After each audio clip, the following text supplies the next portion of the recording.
Thank you, Honourable Speaker, and thank you to the member from Kelowna West for appreciate his expertise and his experience and the little bit of history that we've learned about Canada's Pacific Gateway.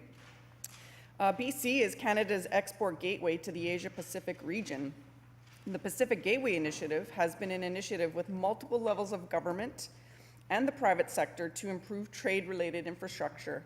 Our largest trading partner is still the United States, which is the destination for 51% of our exports.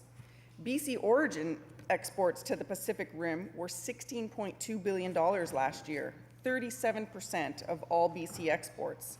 In the last 10 years, it's grown by 52%. That is why our government is committed to creating strong, sustainable relationships with Asia. In January, our Premier and ministers in jobs, tourism, and technology, ministers from tourism, and Minister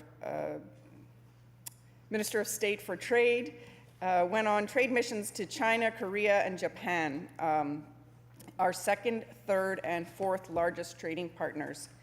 During these meetings, our government promoted many sectors of BC's economy, such as tourism, wineries, wood products, and our tech sector. These meetings included several bilateral discussions with the goal of deepening existing relationships.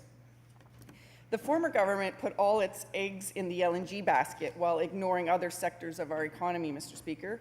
But by building strong relationships with our partners abroad, we're supporting a growing, diverse economy with good-paying jobs here in BC and connecting BC businesses to new markets abroad.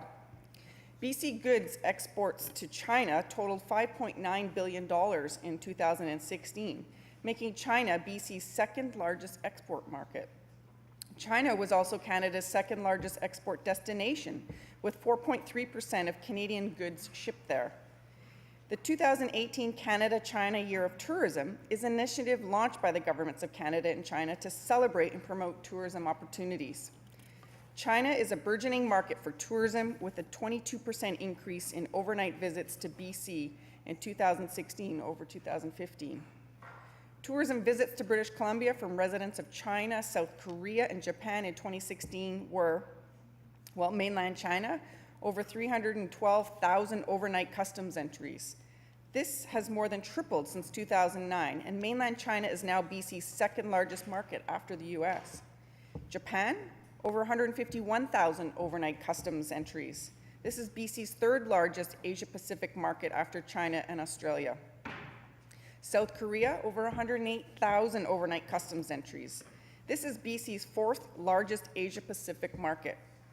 Canada and South Korea share a thriving two-way trade relationship totaling billions of dollars every year, particularly in the natural resource sector, agri-foods, and seafood, international education, technology, and tourism. BC exports to South Korea were $2.2 billion in goods exports in 2016, accounting for 51% of total Canadian exports to Korea.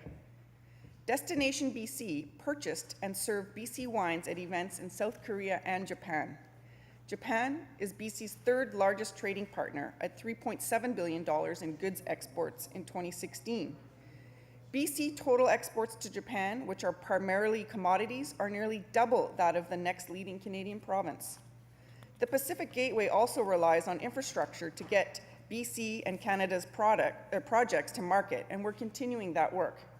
We're upgrading 3 interchanges to improve residential and commercial traffic along the South Fraser Perimeter Road and on Delta Port Way to serve Delta Port.